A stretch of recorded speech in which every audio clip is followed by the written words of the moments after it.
ঝাল ঝাল করে পাতি হাঁসের মাংস রান্না করা হয়েছিল। যেহেতু এটা বাড়ির হাঁস, বাড়িতে পালন করা হয়েছিল হাঁস, আমার আম্মা বাড়িতে হাঁস পালন করে, সেই হাঁসের মাংস সেই টেস্টি হয়েছে খেতে। আর এগুলো হচ্ছে তালের আটির শ্বাস। আর এই তো মাংসর ফাইনাল লুকটা দেখতেই পাচ্ছেন, আমি কোনো ইফেক্ট দিই না, একদম অরিজিনাল যেটা সেটাই।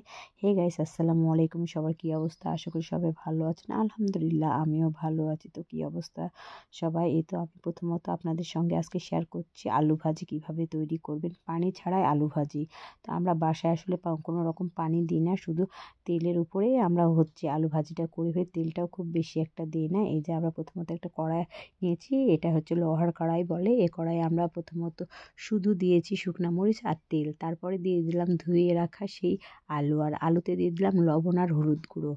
তারপরে আমরা এইভাবে ঝাঁকানাকা করে নেড়ে নিব, কারণ হচ্ছে আপনি যতটা লাড়বেন ততটাই ভালো লাগবে। আর এই তো আমাদের পাতি হাঁসটা জবাই করা হয়ে গেছে। এখন হাঁসটাকে ভালোভাবে পরিষ্কার করে নিব ঘরোয়া পদ্ধতিতে। আসলে গ্রামের মানুষেরা তো দোকানে দেয় না, বাসাতেই তারা লোম পরিষ্কার করতে। আমরা এখন এই যে হাঁসের গা থেকে সম্পূর্ণ লোমগুলো ছড়িয়ে নিব কিছুটা, আর তারপরে পেট কেটে নিব। পেট কাটার পরে সব কিছু দানা ঘরা কলিজা বের করার পরে আমরা গরম পানিতে দিয়ে দেবো। আর তার আগে আরেকটু ভালোভাবে লোমগুলোকে ছড়িয়ে নিচ্ছি। আর এই তো আমাদের প্রায় হয়ে গেছে লোমগুলো ছড়ানো। আর এই তো আমার ছেলেও চলে এসেছে এখানে হাঁস পরিষ্কার করতে। আর আমার আম্মা আগে যেহেতু গরম পানি করে রেখেছিল, আমরা এখন গরম পানিতে এপাশ থেকে ওপাশ করে নিব, আর লোমগুলোকে ভালোভাবে উঠিয়ে নিব, একদম পরিষ্কার করে নিব।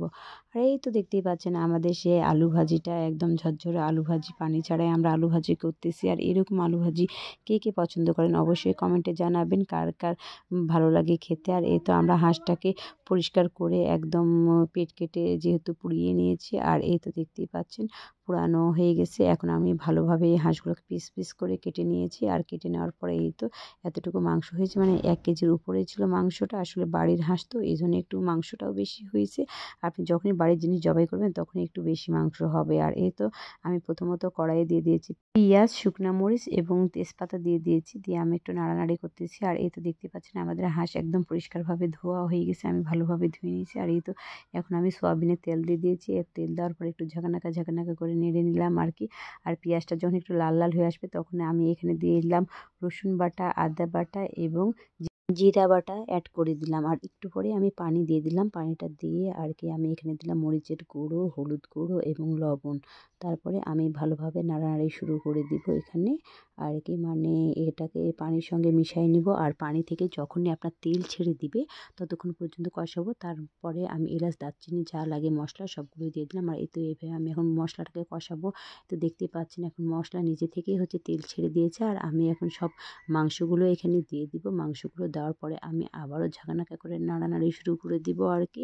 আপনি মাংসটা দেওয়ার আগে যতক্ষণ না মশলা তেল ছাড়বে ততক্ষণ আপনি দিবেন না, আর যত মশলা ভালো করে কষাবেন তত টেস্ট হবে। আর তারপরে আমি এক ফোঁটাও পানি দিই নাই, শুধু ওই মাংসের শরীর থেকে যে পানিগুলো বের হয়েছে সেগুলো দিয়ে আমি কষাচ্ছি। আর এখানে একটা গোটা আলু দিলাম, কারণ হচ্ছে বাড়ির হাঁস বুঝতেই পারছেন, আর হাঁসটা কীভাবে সাদা ছিল আর এই জন্য অনেক তেলও ছিল, এই জন্য আমি আবার একটা আলুও দিলাম, তারপরে আবার ঢাকনা দিলাম। আর এই তো দেখতেই পাচ্ছেন মাংস যখন নিজে থেকেই তেল ছেড়ে দিবে তখনই বুঝে যাবেন যে আপনার কষানো হয়ে গেছে। এখানে আমি হালকা একটু পানি দিয়ে আবারও কষাতে দিয়ে দিলাম, আর ঢাকনা দিয়ে দিব, আর আবারও কষবে।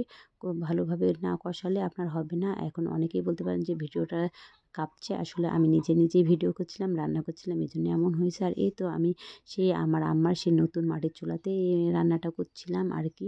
মাটির চুলায় রান্না তো অনেক ভালো হয়, খড়ি দিয়ে আপনি যত রান্না করবেন সব রান্নাগুলো টেস্টি হয়, আপনি যে কোনো রান্না করেই দেখবেন সেটাই। আর আমি এখন এই তো মাংস কষানো শেষ হয়ে গেছে, তারপর আমি ঝোলের জন্য পানি দিয়ে দিলাম। আসলে মাংস থেকে যখন নিজে থেকে যখন একটা তেল ছাড়বে তখনই আপনি বুঝে যাবেন যে মাংস কষানো শেষ। আর তারপর পানি দিয়েছিলাম, ঝোল আমাদের নেওয়া হয়ে গেছে। তো দেখতেই পাচ্ছেন ফাইনাল লুক। এখানে আমি কোনো ইফেক্ট দিই না, একদম যেটা অরিজিনাল সেটাই আমি আপনাদেরকে দেখাচ্ছি। আর এই তো মাংস যত কষাবেন তত টেস্ট হবে। আর কে কে হাঁসের মাংস খেতে ভালোবাসেন অবশ্যই কমেন্টে জানাবেন। আল্লাহ হাফিজ।